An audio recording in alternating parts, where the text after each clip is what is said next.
Alright guys, welcome back to another G Auto Repair YouTube video. And today we're working on a 2016 Ford Transit Connect with an electrical issue. We're having a parasitic drain overnight. The customer states that he parks the car and then the next day is dead. He's had to jump it several times, and I tested the battery. The battery's okay. He just changed the battery. It's been about a year since he changed the battery, so the battery tested good. I tested it a couple times, but the battery keeps draining. So we have a parasitic drain. I started doing a couple poking around, a little bit of checking yesterday, and I'm very confident that we do in fact have a parasitic drain overnight. So the car has been sitting overnight. We're gonna go ahead and try to start it. I can tell you right now, I don't think it's gonna start. I charged it yesterday for a good amount. Yeah, dead. Nothing. Dead as a doorknob.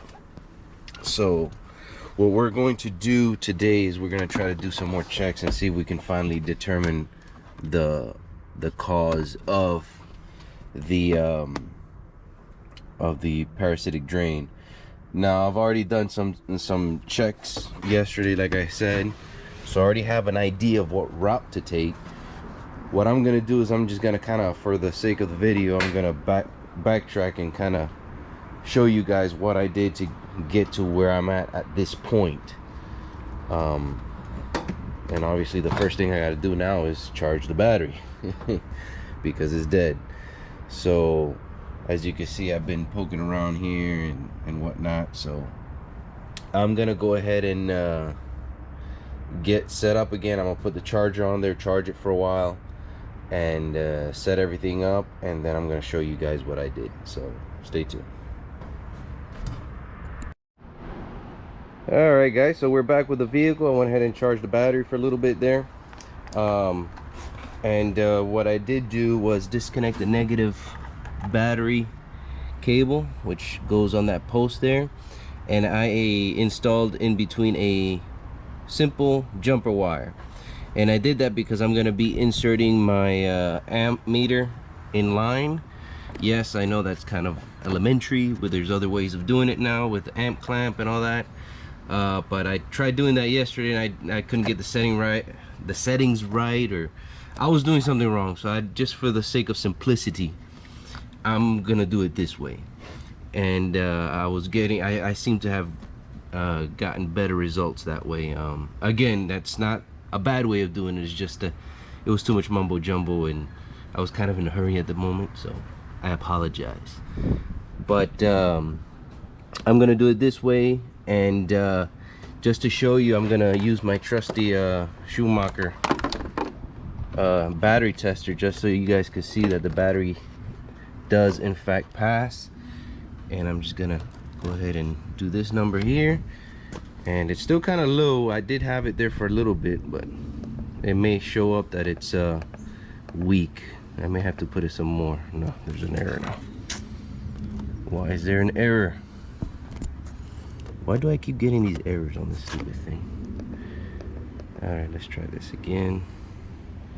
700 Coke cranking amps. There we go. See?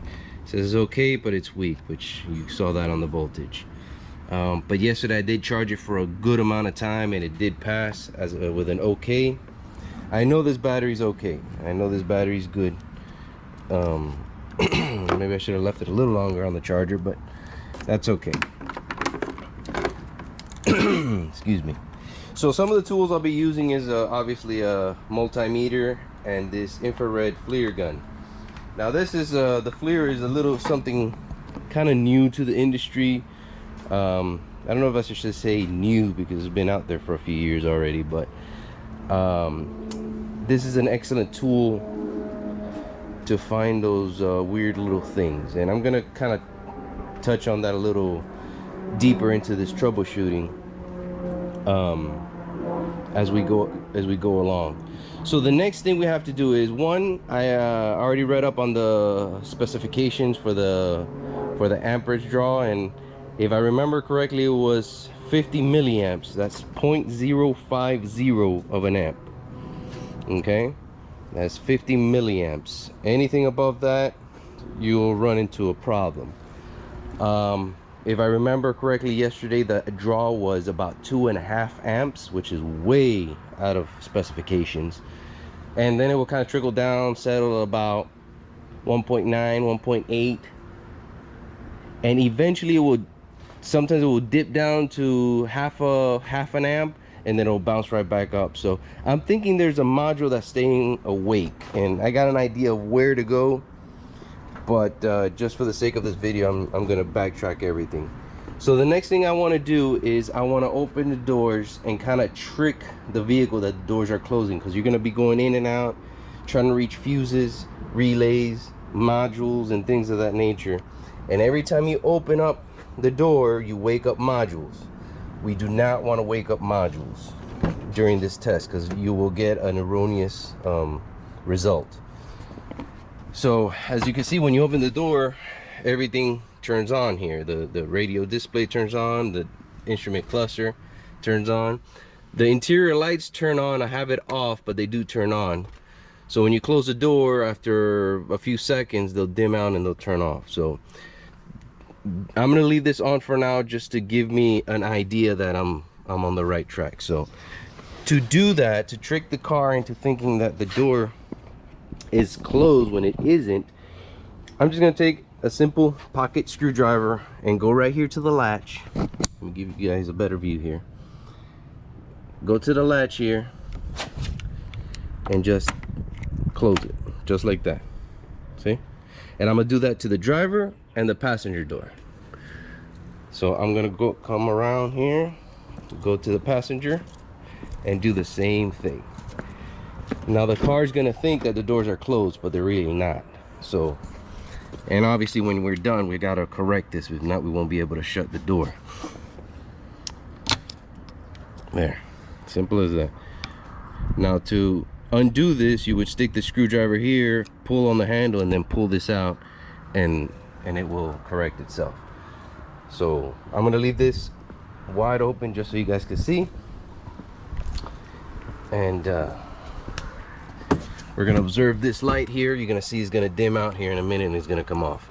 I'm gonna turn it off anyways just to be safe. There it goes, it's off. Everything turned off. The car thinks that the doors are closed. I'm just gonna put this on the off position just in case. So then you have to wait about 30 to 40 minutes depending on what the manual tells you. I think this one said for 40 minutes to make sure that all the other modules have gone to sleep. And that time starts now. So I actually have a doctor's appointment with the vision, and I'll probably be gone for about an hour or so, hour and a half, and I'm gonna let this sit just like this until I get back. So by the time I get back, everything should be honky-dory and everything should be asleep, in theory. So I may even put the battery to charge further, I'm not sure. So stay tuned, and we'll catch you here when I get back. All right, so real quickly, just to make sure you guys see, I went ahead and charged the battery just in case some of you out there were not satisfied with the test from the battery. I charged it some more, and now I'm gonna retest battery SL1, which stands for flooded batteries. And we're gonna click on that one.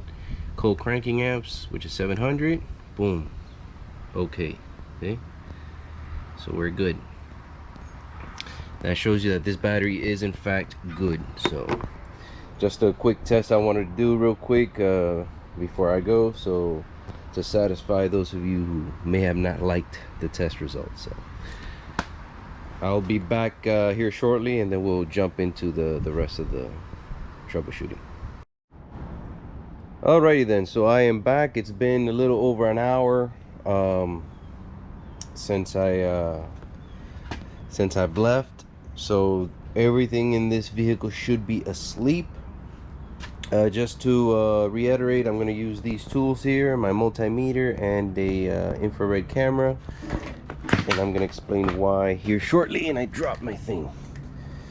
So basically what I'm going to do is I am going to put an inline meter with the negative. You could do the positive, but I always prefer try to do the negative if at all possible. So let me put you guys here in a position that let's see how we do this. All right, let's just put you guys up here for now. All right, so I've got the stud there, I got this jumper wire, and all that is doing is ensuring that the circuit is not breaking. If you break the circuit, you have to start all over again. So what we're gonna do is we're gonna introduce our meter and then remove the jumper cable. That way that there's no interruption in the circuit. So I've already set up my multimeter here to the amperage, because that's what we're gonna be measuring. And we're gonna put the positive, the negative here, the positive here. Okay, and we're just going to remove the jumper. There you have it. And this is the amperage we are drawing. 2 amps. That's way too much. Way too much. So this is exactly what I observed yesterday. It will bounce up and down some. See, now it dropped to 0.2, which is acceptable. Now it's back up at 2, 2.5, to 3, to 2. So there's something waking up. A module is my suspicion that is waking up, and it's drawing way too much amperage. Or I have a combination of things going on. So that's what we got to figure out. See, now it dropped to 0.252. It should be no more than 50 milliamps, which is 0.050. But I don't really know what's normal in this vehicle and what is not. So we're gonna kind of have to play that by ear. The manual says 50 milliamps, so that's what I'm gonna go by. But 2 amps, 1.8, anything above that, it obviously is way too much. So we're gonna figure this one out. So as you can see, we are measuring amps right there. So we got 2 amps right now. So now what I would do in this case is, at this point would be the time where you start the old school way of doing it, is pulling fuses and observing the amperage draw and see where it drops off, where it goes back to normal, and then you follow whatever's on that circuit. But the problem with that is, with these modules and stuff, if you pull a fuse and then you reconnect it, you could wake up that module, and then you have an erroneous whatchamacallit. So you would pull it and leave it out, and then you have a bunch of fuses laying around, then you got to figure out where to put them. So it becomes a bit of a mess. Not a bad procedure, but you know, we're gonna try to make this as simple as possible. So that's where this bad boy comes into play. We're gonna turn it on, and basically what we're gonna do is we're gonna kind of take a look at the fuse box and see if there's anything that is glowing. If it glows, is because there's current flowing through there, and it's giving off heat, a very small amount of heat that you might not be able to sense by the touch, but the infrared will pick it up. So everything should be nice and cool because nothing is on. So as you can see, everything, and I'm gonna try to maybe take some snapshots if I find anything. So right here, everything looks a-okay.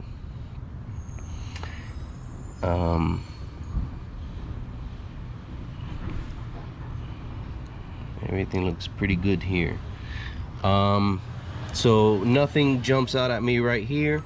I'm gonna go into the BCM, and remember, we fooled the car so we can open this door without waking anything up. And we're gonna take a look at the BCM. The BCM is underneath the glove box, and we're gonna take a look down there and see if anything jumps out. And if you can see here, this BCM is pretty warm.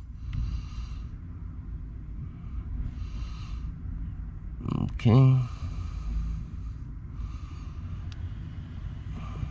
let's see what we got here.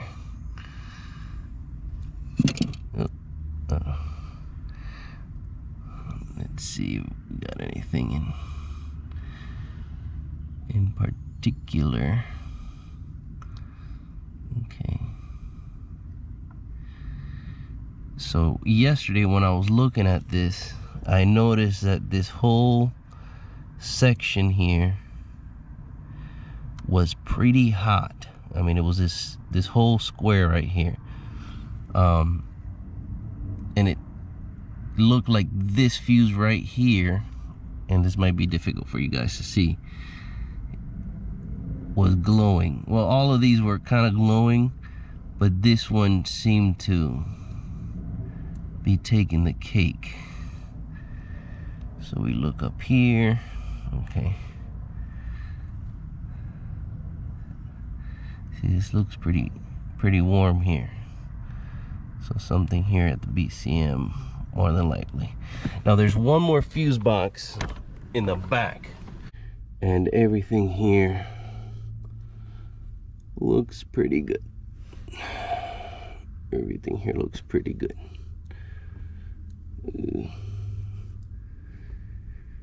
All right. Okay, there's another method we could use, and I'm not gonna be able to show it because I'm using the multimeter. But what we can do is measure voltage drop across the fuse. Now the fuse becomes a small resistor, very small, but a resistor none other than less. That's why they warm up a little bit when there's current flow. And if we measure any voltage drop, we know that there's some current going through there. So that's another way we can determine that. We're gonna concentrate here in the BCM because it's what I'm seeing that's kind of the warmest here. Let me see if I can take a snapshot of that. Put it in the video later. Let's see. Okay. Trying to determine. See, this was actually this 7.5 fuse. I'm sorry, it wasn't that 10 one up there. It was this one right here, the one that took care of that. It had the biggest impact on the draw. And if we could look here, this screen, even though it's off, it looks pretty warm. So, and that fuse fed that. So what I'm gonna do is I'm gonna move my amp meter over here just so I can see it better from inside the car.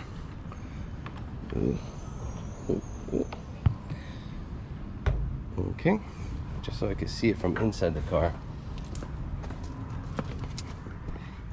That way we can see it from here. See, is that 0.25? Oh, and now it bounced back up to almost 2.5 volts, 2.2. And then that's what you see. It goes up and down, up and down, up and down. So what I'm gonna do is I'm going to pull that 7 amp fuse 7.5 amp fuse, and we're gonna observe the voltage, or I'm sorry, not the voltage, but the, see, I removed it. It was right here. I pulled it out. It's kind of hard working in these tight quarters. So now it has dropped to 0.7. Now it's 0.2. And it'll probably bounce back up. Yeah, see? It bounced back up to 0.7. Okay. So that made a pretty big impact there, about an amp, or a little over an amp of difference. So that's pretty huge. Now we may have something else. Let me see if I can get you guys a better view. Now we may have something else, but that right there made the biggest impact so far. So we may have something else still in the works there, I'm not sure. And what does that fuse feed? Well, I did some research on it, and it fed the front control display something module, the GPS,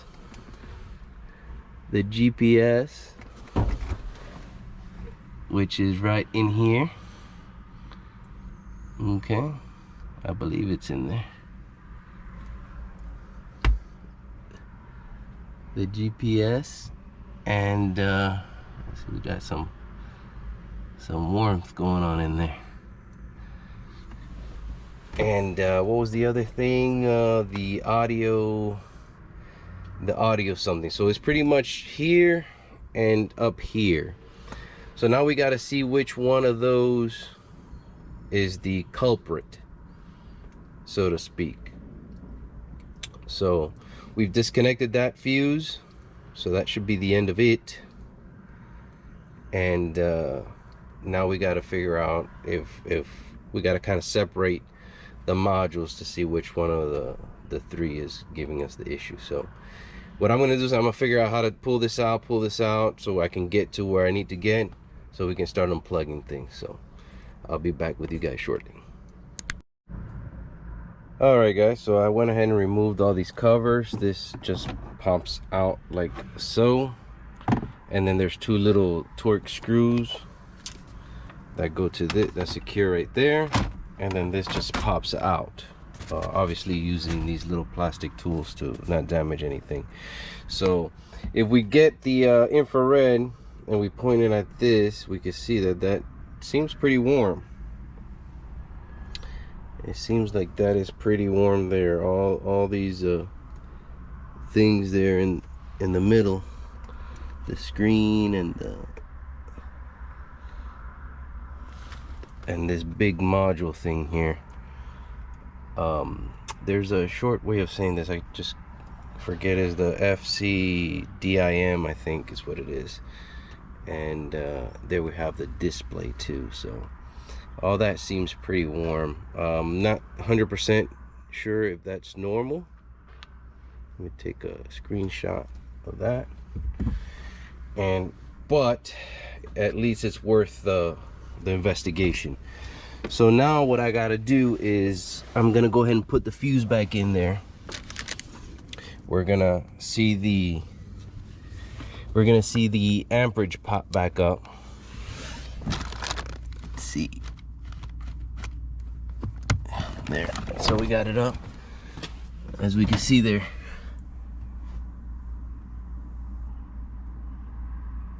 The voltage jumped up again, and as soon as I did that, I heard something here operating, which I guess it is to be expected. So what I'm gonna do now is I'm going to pull. I've already loosened the little screws up here, and just start disconnecting stuff and see where that amperage goes. Yeah, it seems like I hear something here operating, you're not gonna hear it on the video. And then I can see the amperage. Hold on. Okay, there it went off.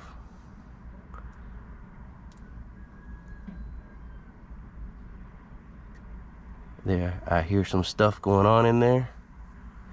And then the amperage jumps up.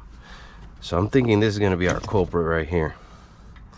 So this is what I'm gonna do. I'm just gonna disconnect this and see what happens. Okay, still there. Okay, it just dropped, but that might have been the weird cycle that it does. So I'm gonna give it a minute. Okay, there it goes again.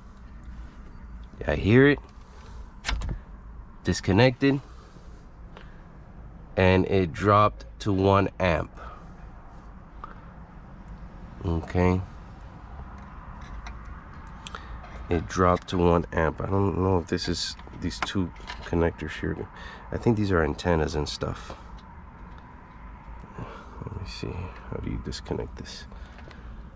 Okay. Yeah, so that affected somewhat. Let me see. Okay. And now I drop this. Okay. Once I disconnected the screen, it dropped down about another 0.2 of an amp. Let me reconnect it. Okay. Give you guys a better view. It's pretty much right at 1 amp. Okay. Right at 1 amp. Now it dropped to 0.5, 0.5, 0.2, 0.25. Now it went back up to 1 amp. So I'm gonna disconnect this, boom, and it dropped to 0.8. It dropped down to 0.8. Let me just position this here. Okay, let me just put it up here for now. So disconnecting these two items, this having the biggest impact so far, was enough to make, let me see how I disconnect these things. I mean the power is off, so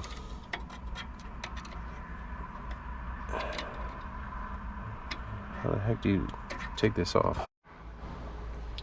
All right guys, so we have a new discovery here.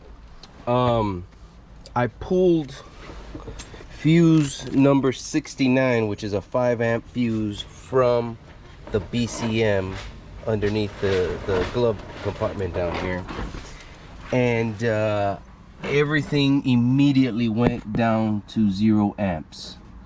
So right now I'm drawing 0.009 amps, which is good, a little too good.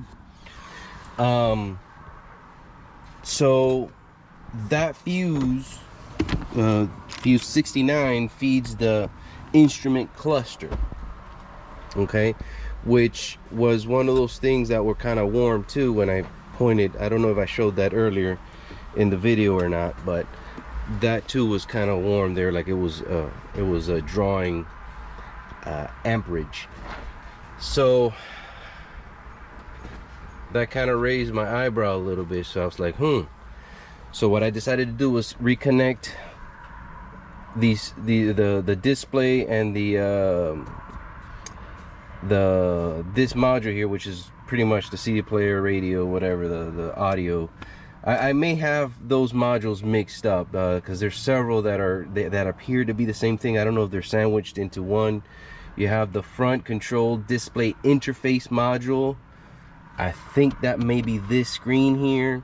Then you have the ACM, which is the audio control module, and the I think it's also called a front control mod. I don't know. I get them all mixed up. I'm sorry. but I'm thinking these are multiple modules into one. But whatever the case may be, I decided to reconnect them, and they are connected. Let me pull them out so you can see. I reconnected everything, and it's not drawing anything. It's not drawing anything. It's dead as can be. Okay? So that made me think, well, could it be the instrument cluster that's waking up these modules? It's a possibility, because before I disconnected, or even after I disconnected all this, I was still drawing, if you guys remember, 2.25 up to half an amp, or roughly, or actually no, it was a little bit more. I think it was almost up to 0.8 of an amp. So 8/10 of an amp. 800 milliamps is what it was drawing, and which is still excessive. And as soon as I pulled that fuse, it went down to 0. So I reconnected everything, and I've been observing it for a while, and it's still at 0 amps. So I'm thinking that maybe the instrument cluster is the culprit here, and it's waking up these modules, causing the major drain. So I went to the wiring diagram. Again, all this is with wiring diagrams.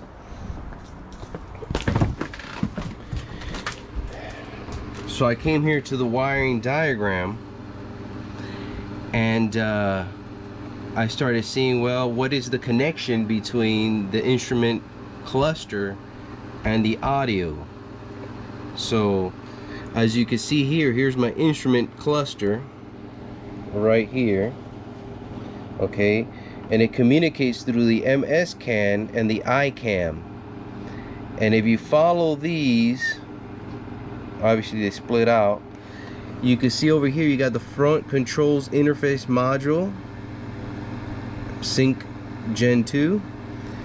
You have the sync module, IPIM, sync generation 1. So I guess it depends on which one you have. You have one or the other, but either way they communicate through the ICANN. As well as here you have the body control module, which doesn't communicate on either one of those cans as far as I'm concerned, at least that I've seen. But everything that has to do with those modules, here you have front distance. These are, they communicate on the HS can, so I'm not even looking at those. But see, front control displays front control display interface module communicates on the ICAM. The audio front control module, the ACM, communicates to that ICAM. So it seems that everything that communicates, here we have another one, sync module, APIM, the sync generation 2, also ICAM. So it seems that everything that communicates on that ICAM is being affected. And again, I think some of these are multiple modules in one. I think, I'm not 100% sure. I may have to do a little further research on that, but something's for sure, that module in the center that was hot, it's cold now. The display is cold. Everything is dead as soon as I pulled the instrument panel cluster fuse out. So I'm starting to suspect that anything that communicates through the ICAM, the instrument panel does also communicate through the MS can, but none of those things have been giving me issues. You know, the body control module, what else, this here, the fuel fired booster heater module, I don't even know what that is,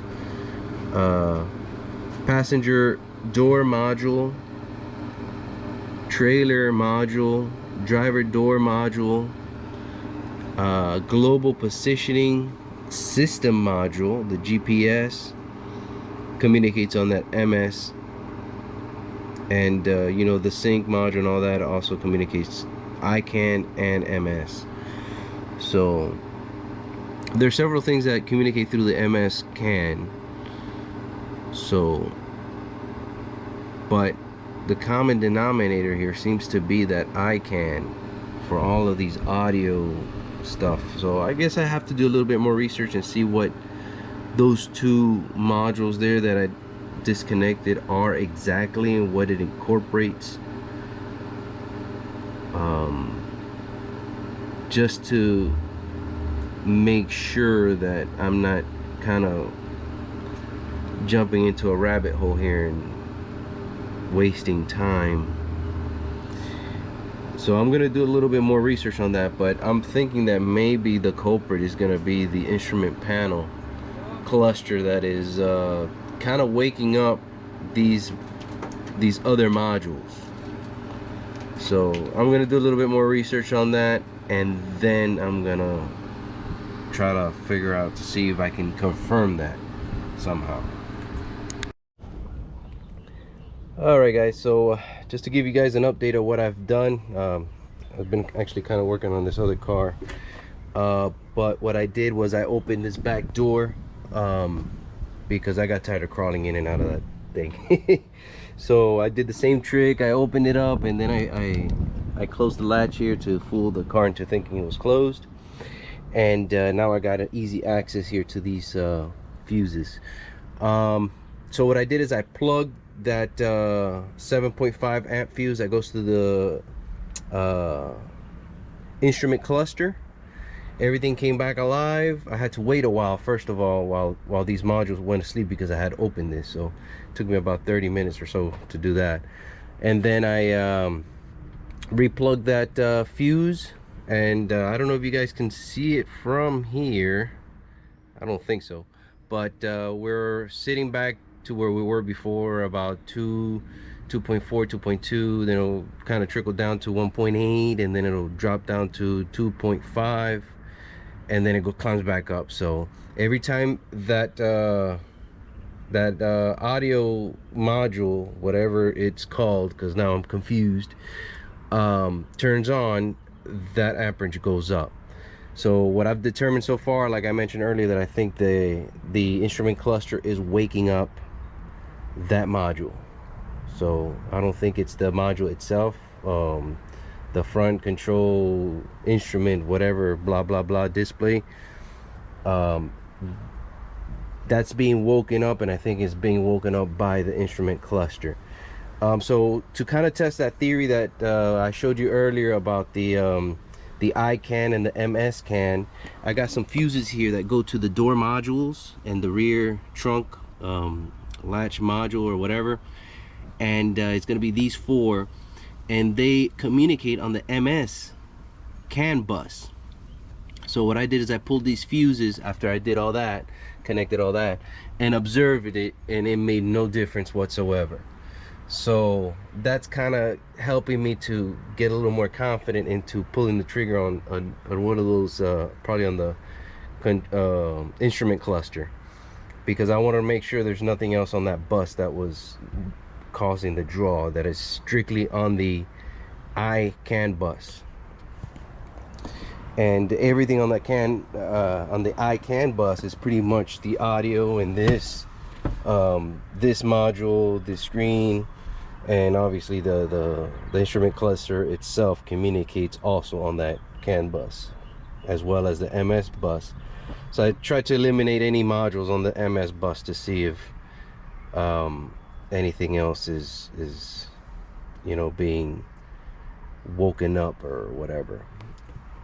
So I'm pretty confident that our issue is here in this area, and I've kind of eliminated this because I connected it with the fuse from this being disconnected, and it kills all of this. So like I said, I know I'm repeating myself, but I think the instrument cluster is waking up these modules. Now the other question is there some kind of weird input or something that's causing this? I'm not sure. I'm not 100%. I don't know, one of these buttons or something that are shorted, who knows. I wouldn't think so, because the car's off. So if the car's off, there shouldn't be anything alive here in buttons or dials or anything like that. I think is internal to the instrument cluster, and it's waking that up. As you can see, our amperage is bouncing up and down again. Up and down, up and down. This is getting warm again. This is somewhat getting warm, not as much, but definitely this. And you can hear this running. You can hear a little faint electrical hissing or buzzing, whatever you want to call it, like something in there is spinning or doing some kind of function. And this is a little warm too. All of this was very cold to the touch. It's actually noticeable. I'm gonna go ahead and turn on my infrared again just to show you. Let's give it a minute here to do its thing. What happened? I thought I turned it on.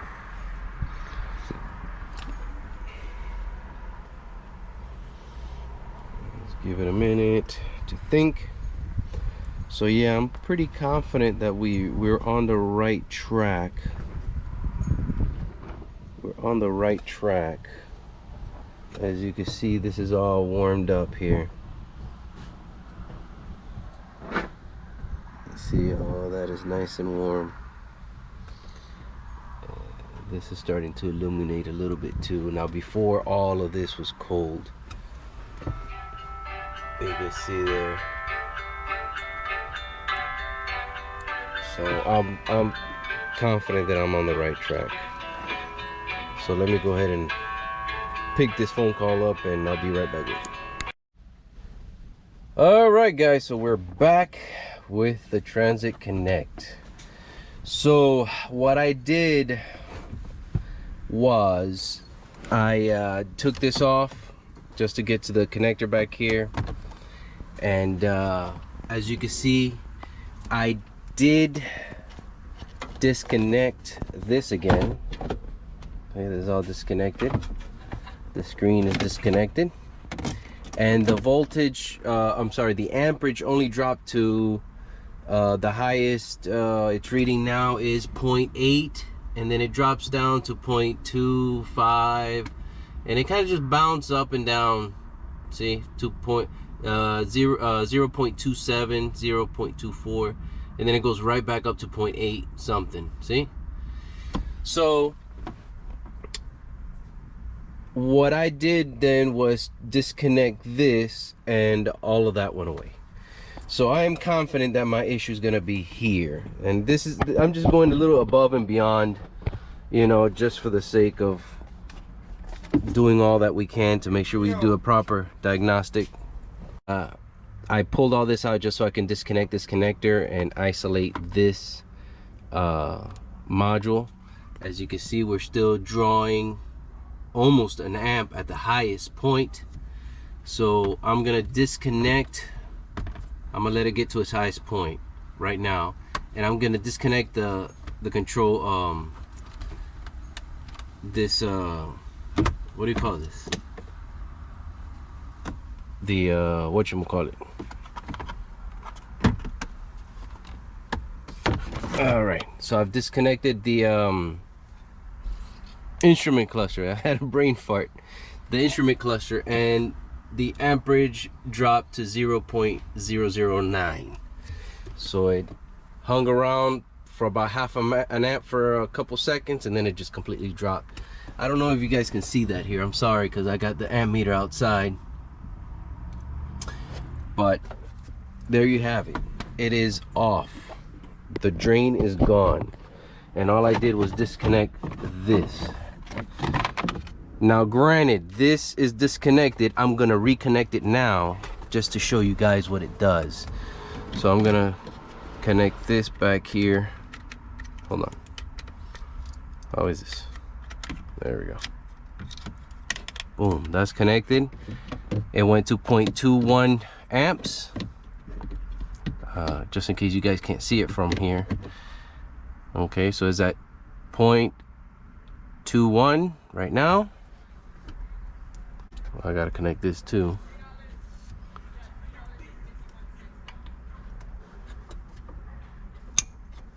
Okay, so I'm gonna connect this module here. Okay, so it went back up to 1.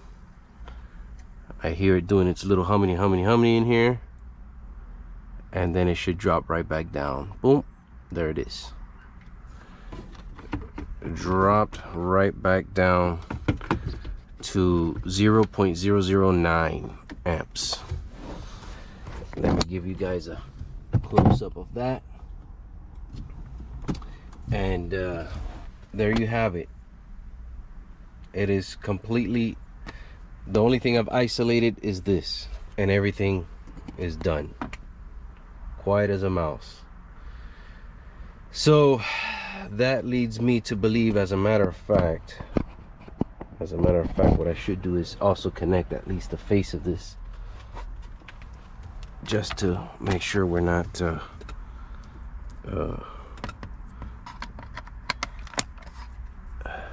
let me see if we have any.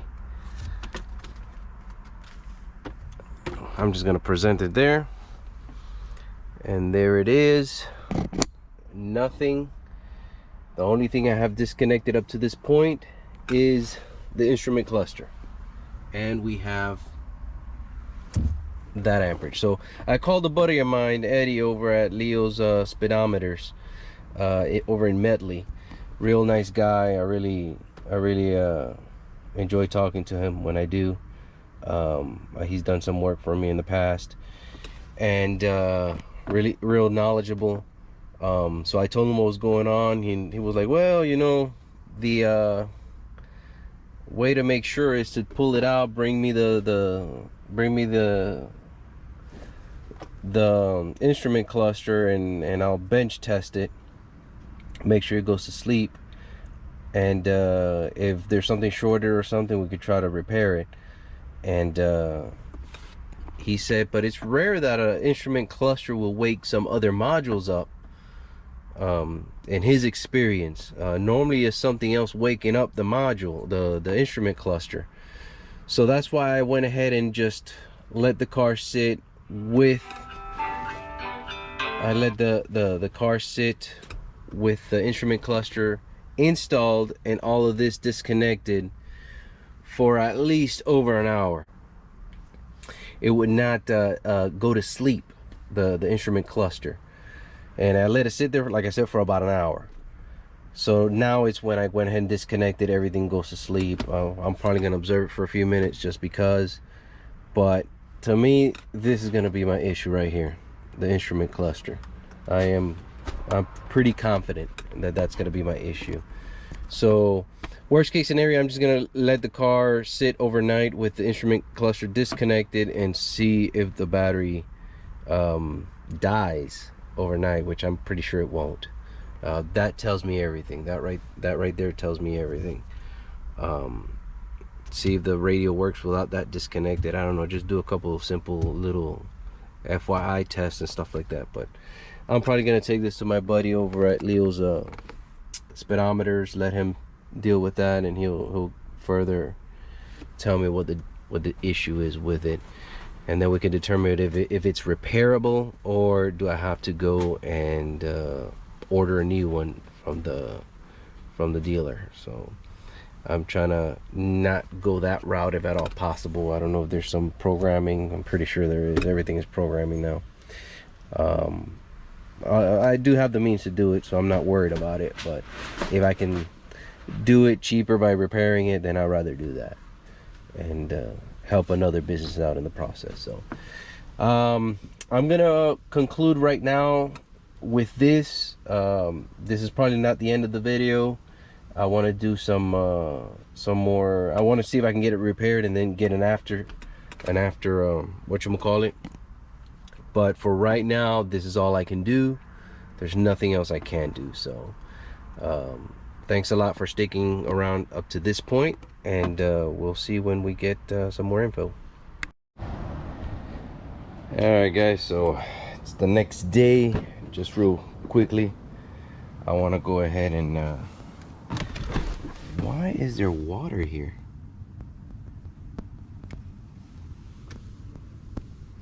Huh. That's interesting.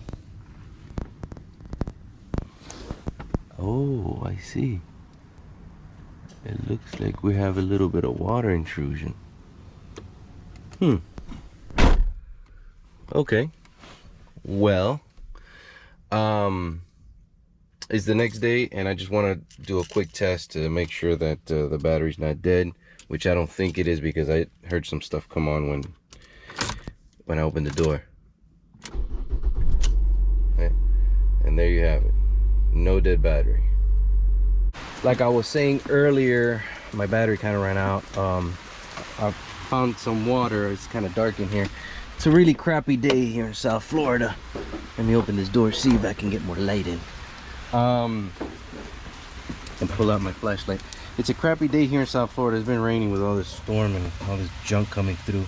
So this morning I noticed this, and I noticed there was a leak coming from the liner here. So this glass is actually leaking. We got some water intrusion going on here. As you can see, there's some rust, and you could tell the water's been, see, there's a little puddle of water down there. So I did take the whatchamacallit, the instrument cluster to my friend Eddie over at Leo's speedometer in Medley, and he checked it. I dropped it off this morning. He checked it, and he called me back and said, hey, this is working fine, it's going to sleep like it should. So then we were kind of brainstorming over the phone. He's like, man, you probably got a short somewhere, and if there's water intrusion, maybe that's all it takes. It's gotten into a connector or something, and it's supplying, maybe it's shorting out to ground on one of those CAN bus or something, and it's waking up the instrument cluster, and then in turn it's waking everything else up. And I was like, yeah, that does make sense, but man, every time I disconnected the thing, the issue went away. So I was like, well, that does make sense. So I went over there, picked it up, connected, and look, it's perfect. I don't know, and it's plugged in. It's plugged in. It's kind of dark in here, but it's plugged in, and all of this is plugged in. Let me see here. See, all of this is plugged in. This is plugged in, or it should be plugged in. Everything is plugged in. I know it's kind of dark because it's raining, so it's cloudy, and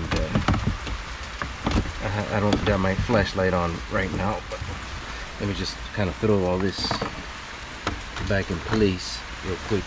I don't know if he inadvertently fixed something, or I haven't really done anything. I did take out this cover.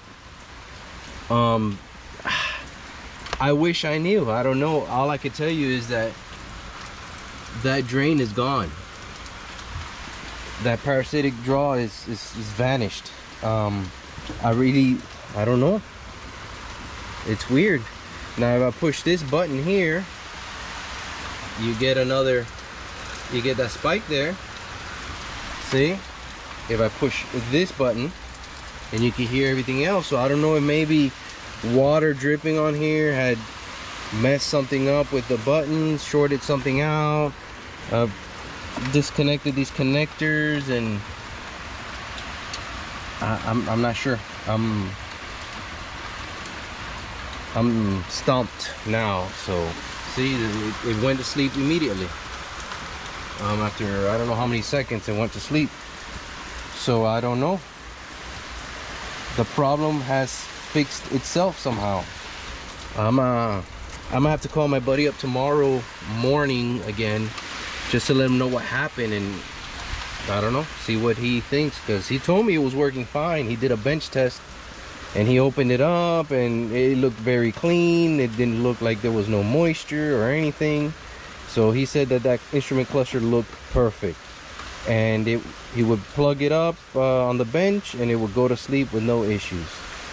So I don't know if something magically fixed itself or what, but we definitely had a parasitic drain and it's gone now. The only thing we've moved in and out was this, And you know, I did touch a few things here, but nothing, everything looked fine. I don't see no water intrusion in any of these connectors. I don't see no wiring chafing or anything, you know. So I'm kind of trying to see if I figure something else out, but this is so frustrating that now I can't even say what we did to fix it. This is one of those things about troubleshooting that can sometimes be very frustrating. I did pull this out too, and all this looked okay. Obviously there's some rust and stuff from the water intrusion in the metals there, you can see it, and there's a little tiny puddle there, but I don't see nothing that, and you see a little puddle here. So I'm definitely gonna tell the customer about that. That needs to be addressed. That's no good, and that could definitely damage something. But I don't know what's going on now. All I can tell you is that this has been fixed. So I press here, it wakes up. Let me give you guys, give it about 20 seconds or so, and then it just goes to sleep. So that's technically what it was doing originally, but now it stays shut off. So let's observe it for a few, and there it goes. Now it's gonna stay there for a few, and then it's gonna continue to drop till it gets down to 0. There it is, right there. So that's well below the 50 milliamps. So we're good. We are good there. I don't know what else it could be. So for right now, I'm just gonna leave this alone. I'm gonna leave it plugged in overnight and see what happens tomorrow. I'm gonna remove my meter, I'm gonna plug everything normal, and then tomorrow morning I'm gonna crank the car and see if the battery's dead and see what happens. As a matter of fact, I'm gonna plug everything on, start the car, make sure everything's working, and then I'm going to let it sit overnight and see what happens, because this is weird, this is bizarre. So thanks for sticking with me in this dilemma, and we'll see you guys tomorrow. Well, we are back with the Ford Transit, and no parasitic drain at all. So it has fixed itself. This morning I started it and it fired right up. So down here, I just turned on the car, by the way, so, but all of these modules here are cold to the touch. So I know for a fact there's no drain. I'm not gonna waste my time putting the amp clamp again, or the amp meter. I know we are good for now. I did speak with a customer, and I told them that I suspect this button from being either stuck or shorted or something. And there's a small little clue that I found that kind of ties everything together and why I suspect that was the issue, or I have a really high suspicion. And before I tore any of this stuff apart, I did a pre-scan with the scan tool. And under instrument cluster, I have a C2003 code, which is steering wheel switch left module, which is this one right here. Now, if you recall earlier on in the video, I had mentioned when I figured that there's modules being woken up and whatnot, I said, well, is it the module, or am I getting an input that is causing the module to wake up? I remember saying that, and I had a small clue here that kind of led me to that, because after I installed the instrument cluster, that the module went, that the draw went away and everything magically fixed itself, I started touching these buttons, and it would wake up the modules. Every time I would touch it, they would go to sleep. I don't know if you remember, I want to say I recorded that. I would touch the button, it will wake it up, and then it will go to sleep, and it'll stay asleep. So I'm thinking maybe it was stuck on one of these switches. I'm not sure which one, but something here I think was the issue, and it kept waking up my instrument cluster, and then the instrument cluster will wake up these modules here. And I know that for a fact because we already proven that. So I'm thinking my issue was here, but right now it has fixed itself somehow. I'm not sure if it'll happen again. I did talk to the customer, he understood what was going on, and I said, listen, I can quote out the switch and change it anyways. I just don't have no way of confirming that right now, but we can replace it. It's not a crazy amount of money for the switch, but after asking a few questions, he decided to just leave it as is for now, and if it does happen again, then I know where to pick up and where to start my troubleshooting. So that's the good thing. So he said, no, that's fine. If it's not a big issue that you have to tear all this stuff up again, then no, just put it back together. I'll pick up the truck and I'll observe it and see what happens. If it does fail again, then he'll bring it back. I'll go straight into this section here, confirm that's my issue, and then make the repair if need be. If not, then we'll have to keep chasing. But as the car sits right now, it is golden. I'm gonna go ahead and show you guys here that we are under the instrument cluster. We're under the instrument cluster, and there are no trouble codes at all. And if we go to live data, and this is just real quick so you guys can see, if we go to live data, we have some switches here. So we got 1, 2, 3, 4, and one of these is going to be 5. And as you can see, they all say released. And as I push the up button, where you are up, there we go. See, it changes. Down, left, right, and then the one in the middle is going to be the set button. I think it's 1. Yes, 1.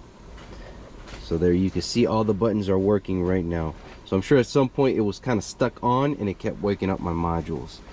So if I do have to come back, this is where I'm going to start. This is where I'm going to pick back up. I'm not sure if I'm going to have a follow-up video. If I do have a follow-up video, I'm going to label it as part 2. And then we're going to have the conclusion if it does get to that. So again, guys, thanks for watching. I hope you guys enjoyed the video. I'll go ahead and wrap it up, and please like and subscribe, support the channel, and we'll catch you on the next video. Ciao.